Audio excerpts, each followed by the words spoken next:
Hi, Henriette. Thank you so much for joining us today. It's absolutely wonderful to have you here. And you're also in Perth, are you? Yes? I am indeed, yes. And do you mind introducing yourself to our viewers, please, Henriette? All right, so I'm Henriette. I recently moved to Perth about 2 years ago in August 2018. And yeah, I thought maybe, to just chat a little bit about my story because it's a little different I guess everyone's story is different. But yeah, I've been here for just under 2 years and absolutely love it. So I'm excited to share. Oh, that's wonderful. And do you feel like you've been here for a short period of time, or do you feel these 2 years have been like a long time that you've been in Perth for?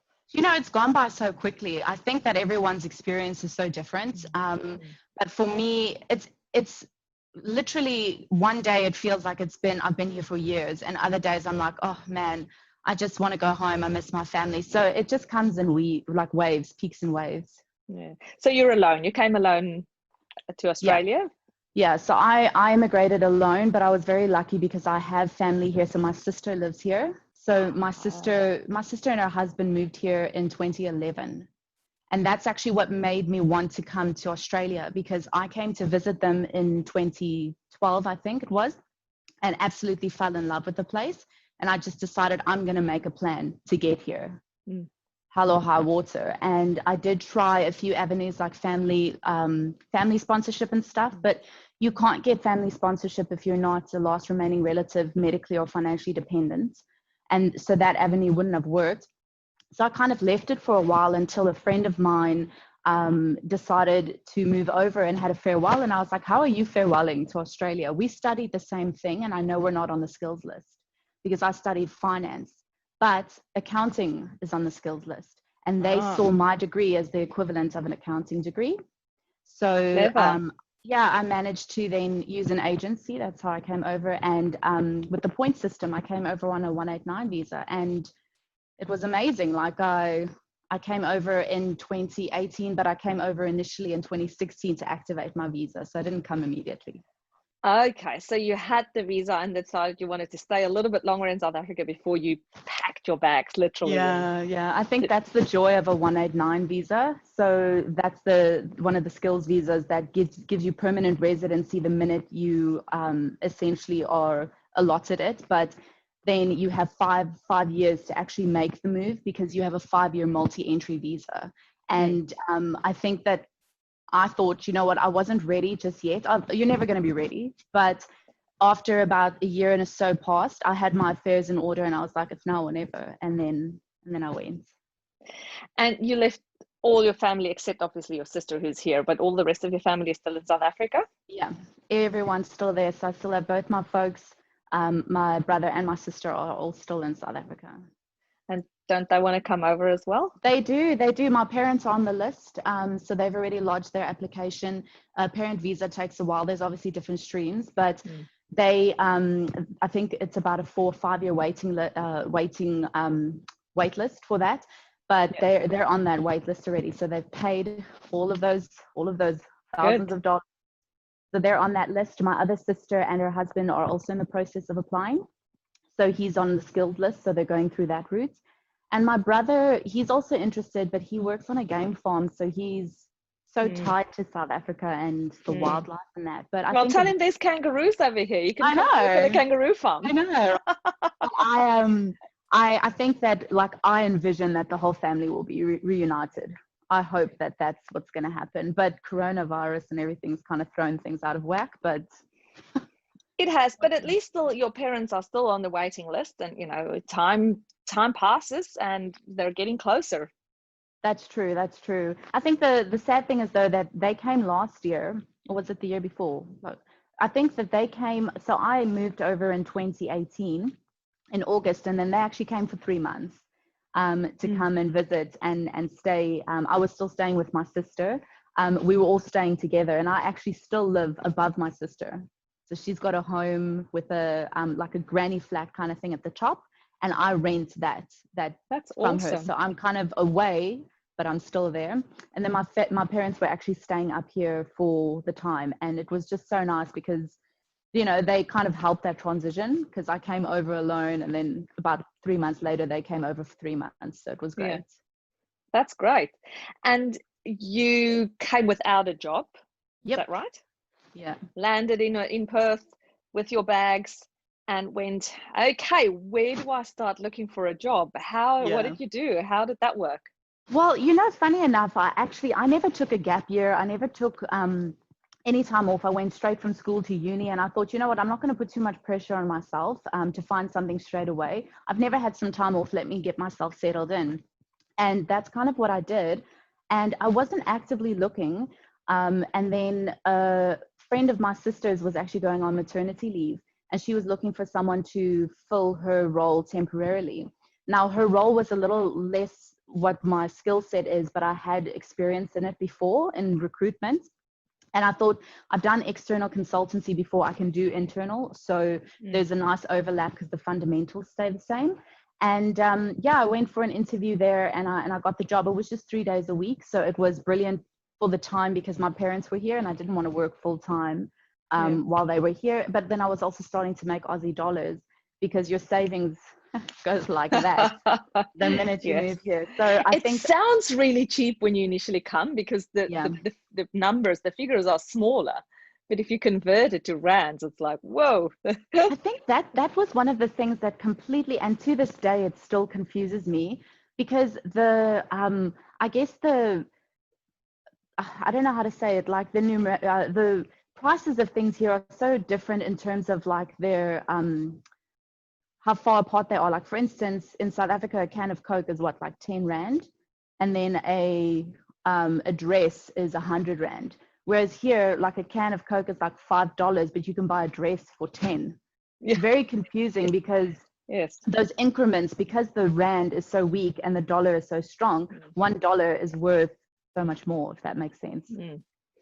Yes, it is. It takes you some time to get used to the differences in prices, as you say, and also just looking at a different kind of figure because you're expecting 3 digits often. Let's say if you want to buy a dress, as you said that example, but then you see it in 2 digits here, and it's like, ooh, yeah, it doesn't really sink in And it for a while. takes you a while to realize how, like, you go, oh, it's just $20, but $20 is 200 Rand, like, Exactly. so you forget. You're like, oh, my groceries were just $80. You're like 800 Rand. So it does take a while to still do that conversion. But I guess my work experience was, I was very lucky because I know a lot of people that come here and they struggle for a long time to find work.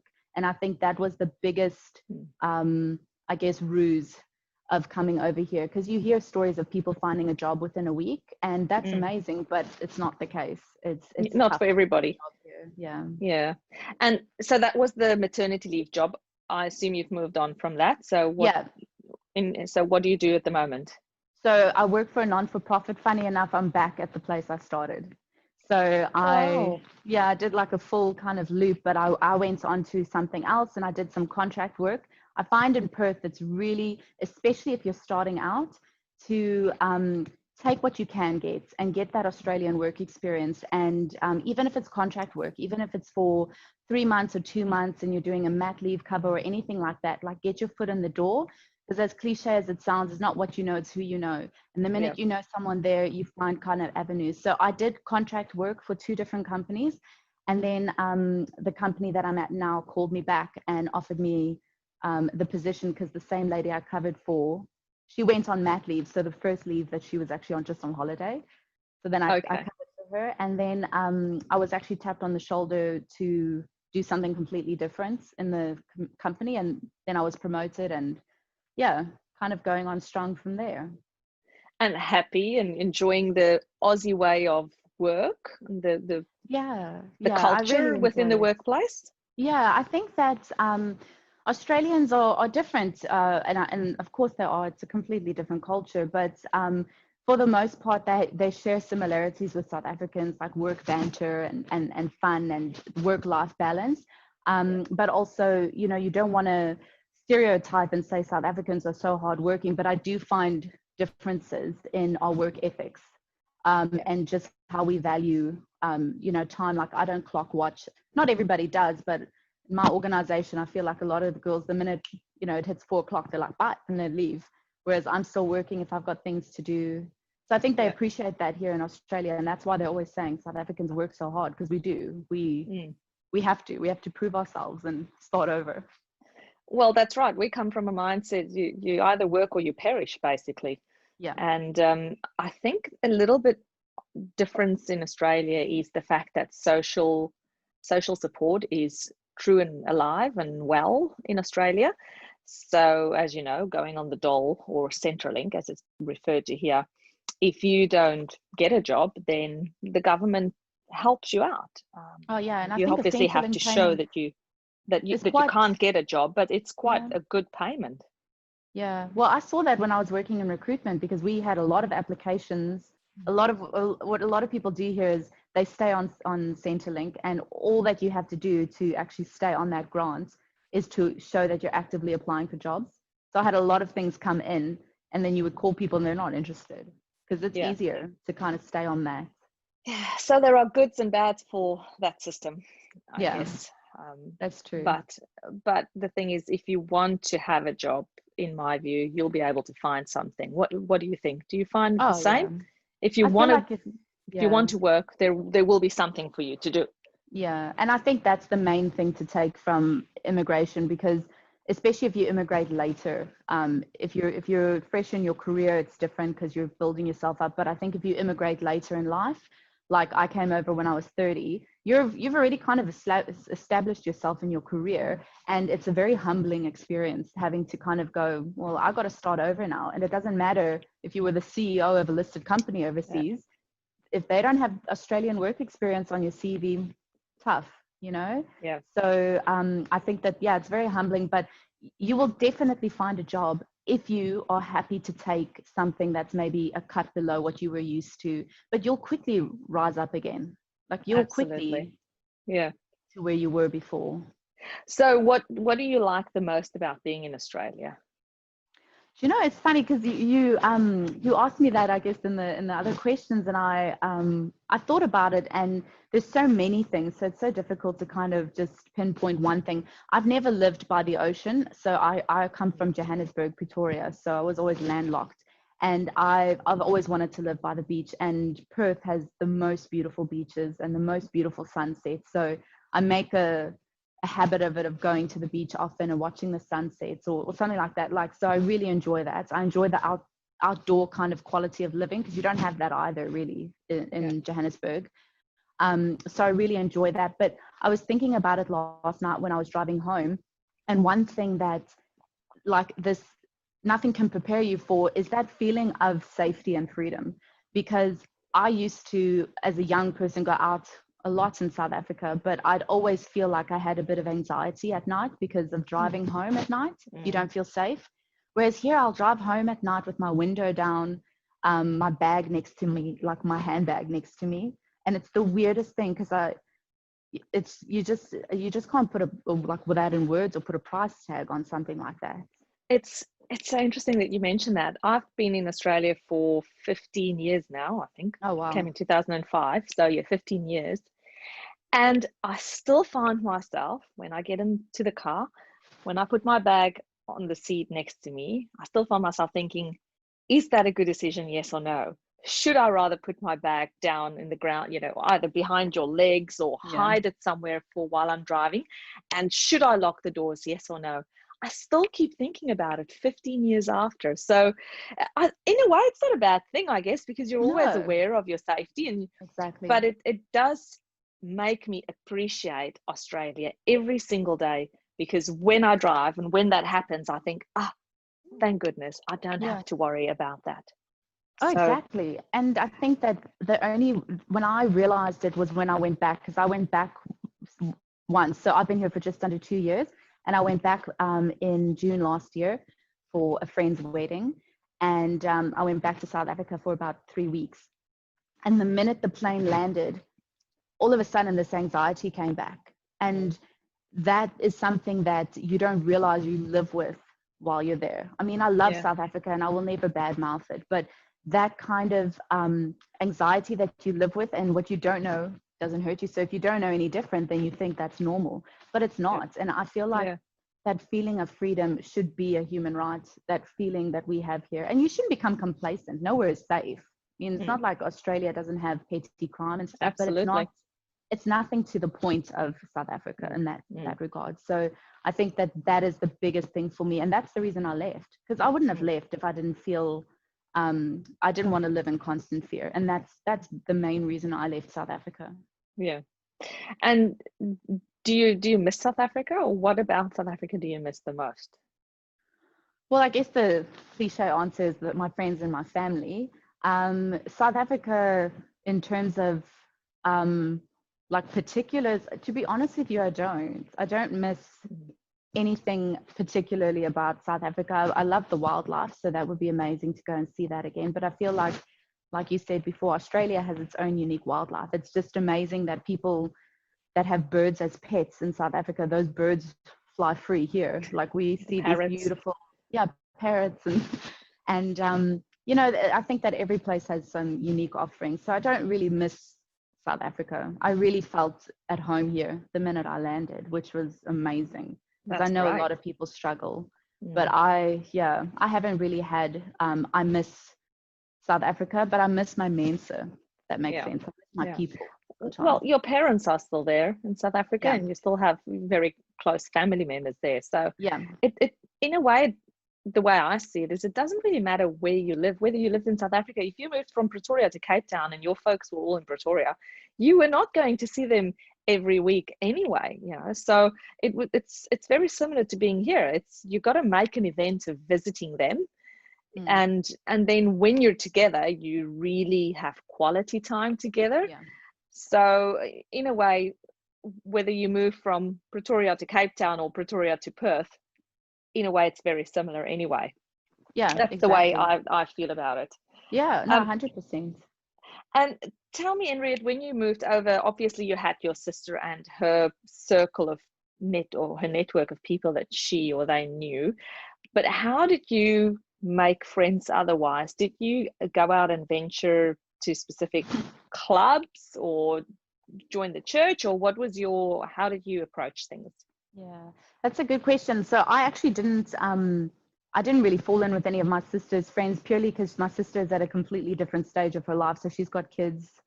She's got a 3-year-old and a 5-year-old. So she's part of the mom club. And I think that if you come over as a parent, or if you come over with young kids, you do make friends quite quickly because you join mom groups and that kind of stuff. I was very fortunate, which again is why my case is so unique, because I had a lot of friends here already before I moved here. So I had a lot of friends that had moved here before me. I had a lot of friends that I met through other friends. So, you know, in South Africa, a friend of mine will be like, oh, I've got a friend that actually lives in Perth. You should chat to her. And I actually spoke to a number of people before I even moved here. And one of my really good friends here actually reached out to me on one of these Facebook groups. So I think it was like Aussie Corners or something like Sapphirs in Perth, or one of the Facebook groups. So I definitely would recommend joining as many of those as possible, because they really do help. I actually popped something on one of those groups just saying, like, out of interest, has anyone else done the move alone? Because I always see, you know, families coming over and that, but I haven't really seen anyone come over solo. And I was like, just out of interest, has anyone done it? And then a friend actually reached out, also a fellow South African, and she's like, no, but, you know, I came over with my family, but let me know when you land. I'll take you out for a coffee. And I mean, she's become one of my best friends here. So you really do find people from all walks of life. And it's not just South Africans. But yeah, I think that I was lucky. I had a lot of friends before I moved here. And then you make friends through work. So I've got friends from like the Netherlands. I've got friends from the US. I've got friends from all over because of work. And that's the nice thing about doing contract work as well, is you meet different people all over the show. And it's very cosmopolitan here in Perth anyway. So there's a lot of South Africans. You can't think you're going to Skinner in the shops, because people do understand you everywhere. There's people from all over. There's a lot of Indian nationalities here, obviously a lot of Asian countries over here, and a lot of from the UK. How have you, because you're bilingual basically, let's say 100 or fully bilingual in both languages, how have you found adapting to the language here? Has it been interesting for you to understand some of the yeah, off-course the short, Yeah, they the shorten abbreviations or everything. yeah, just the slang that they use. Yeah, I think it's so similar to how South Africa has different dialects as well. So you get really like the really refined Australian accent, and then you get the very like unrefined. And I struggle still to understand some of them. Yeah. Sometimes I have to go, oh, sorry, slow down, I don't understand, and they're like, I don't understand you, and then I'm like, oh, I know I'm the one with the accent, but for the most part, I'm starting to pick up on the slang. I guess I've only been here for 2 years, but like little things in the beginning, I was like, what is arvo and bogan and all these weird things that they say, and I'm just, yeah, now I'm starting to pick it up. In my job, I speak to a lot of different cultures as well because we work in community services and childcare. So we work also deep remote and regional Australia where there's high Indigenous and Aboriginal populations. So you do struggle sometimes with the language, but for the most part, I feel like in Perth, you can speak English, you'll be fine. Yeah. If you don't understand what they're saying, they'll explain it to you. The big thing for me though was putting petrol in for the first time. Oh my gosh, that was a fail so bad. Like, because you got to do it yourself. You got to do it yourself. And I sat there at the pump and I didn't know like what angle to put it in. And eventually like the person like called me out on the speaker and they were like, listen, are you what are you struggling? doing? Yeah. And then they helped me. But I think that that's the thing. It's like you come over here and we're so fortunate in South Africa. Everything's done for us. Even our windows are washed. Here you got to get out your own car, wash your own window, put your own pressure in your tires. Yeah. Very, very different in that setup. And also things like ordering at the not The restaurant. the restaurants. You got to walk up and order there. You don't always have people to come and serve you. Most of the time it's not table service, and that was also a big fail when I first moved here, as I sat at a table probably for about 20 minutes and I was like, bad service. Hello, what is up with this? And then eventually someone came up to me, they're like, have you ordered something? I'm like, no, where's the waitress? It's not table service, you got to go to the counter and then they give you a little number and then so it's very, no, I quite like it though, I prefer it because that way when you're done with your meal you can go. You don't have to worry about paying a bill or tip anybody because tipping in Australia is not the norm. Yeah, it's the exception. You can tip if you want. Some places have like a tip jar when you go to pay, but generally speaking, you pay whatever the meal is worth, what it costs. I say is worth. And tell me, what if there's one thing that you can change about being in Australia, or things that you find difficult or that you've struggled with? Oh man, I struggle so much because I have a need for speed and they drive very slow here because you have to.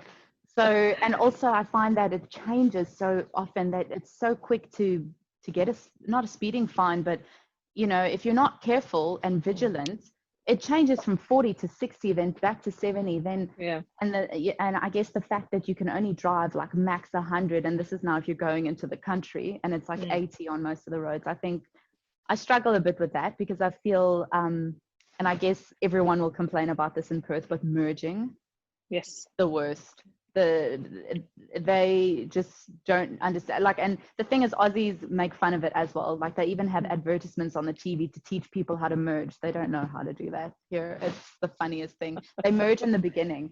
So, like, we as South Africans know that a road runs parallel to another road so that there's the flow.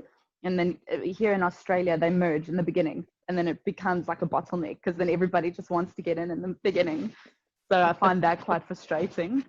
But I think, I really wouldn't change anything. I think customer service here is amazing. I think quality of life is amazing. I think that it's that whole concept of how you perceive things, because everybody has a different experience, and some people think it's shocking. But I think maybe I'm still too pure in my immigration journey that I still look at everything in awe, and I'm still very blessed to be here. 2 years has been a long enough time for you to, it gives you a good idea of how things work. They say you got to wait at least 2 years usually before you go back to South Africa for the first time. That was some of the advice that we were given. But some people go. Is it just so that you don't get homesick? that I think works so. best? So that because 2 years gives you an opportunity to properly settle in and find Yeah. your feet.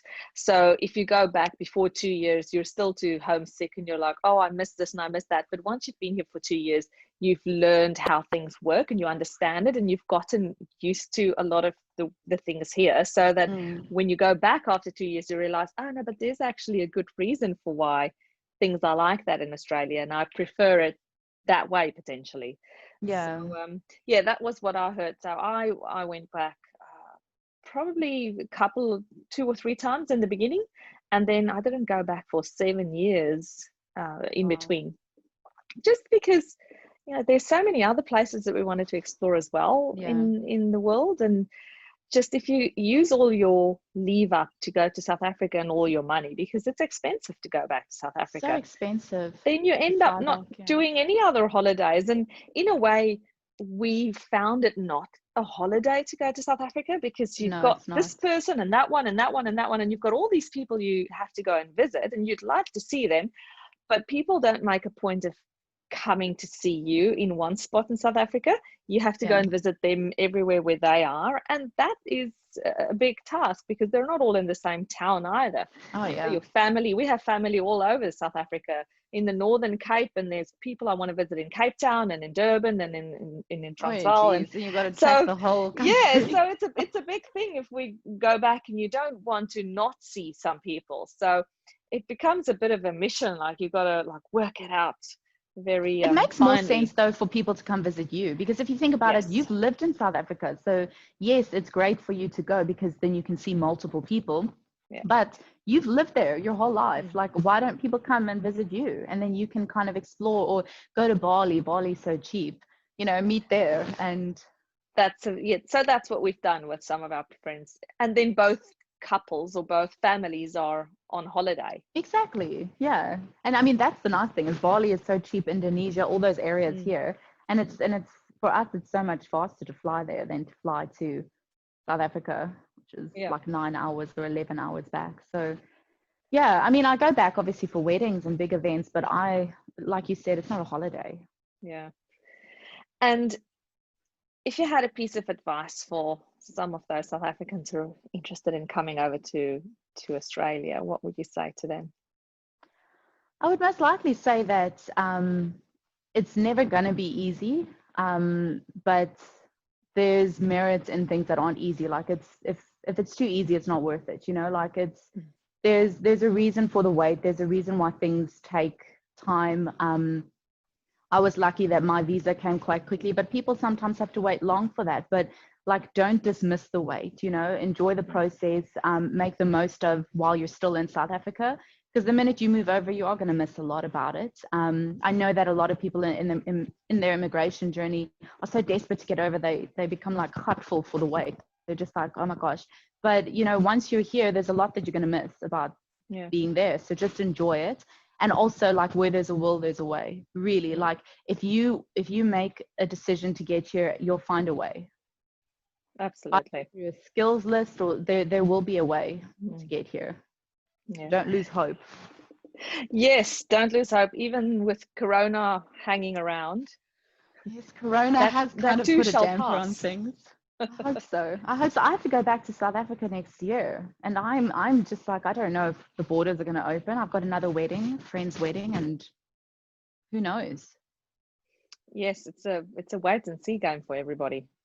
Have I they think we're considered doing an very online wedding? Because then you can watch it by Zoom. It's not the same. I No, know. but funny enough is I'm already invited to a few online baby showers. So it's quite nice coronavirus in the sense that Oh, I'm involved in baby showers and things now that I wouldn't have been able to join that's because interesting. they would have been Local, like, as in Australia or South no, African like ones? South Africa. Oh, Yeah. that's So I've cool. got friends that are having babies and then they're having like a baby Zoom shower. And at least now I get to be part of it because I guess Yes. they still can't gather there. I think that we are definitely the envy of the world in WA. We are so confined and away from everything that we're basically back to normal with this corona situation. So Yes, that's right. I yeah, think it's basically only just the borders that still need to open up, and then it's as normal as it can be for us. but I love our premier. I think Mark is the best thing ever. So Doing a good job. He's doing such a good job. Yeah. Love it. Thank you so much for having a chat with us. It's a It's been pleasure. really lovely to hear your story, and it's great to see that there are still people who are prepared to come alone to Australia, like a new country that you've never lived in before, and you basically just took everything and said, I'm going to make this work, and came across. It's heartwarming to hear good No, stories thank like you. yours. Yeah, So thank you that's for having a amazing. chat with us, Henriette. Appreciate it. Any last parting thoughts that you want to leave our viewers with? No, I think just good luck. Life's a journey, so just keep on keeping on, and you will eventually get to where you need to be. And come to Perth. Perth is the best. I don't want to dismiss the rest, but Perth is the best. It is a lovely place. I agree with you. Gotta agree. It's got the best weather, best beaches. We might not have the financial hub like the Sydney and Melbourne, but Perth is really an awesome place to, I think, Yeah, raise a family. it is beautiful. Thanks again. Appreciate your time, Awesome. and It's a have a lovely pleasure. weekend. Thank you. You as well. Thank Bye. you. Goodbye. Bye.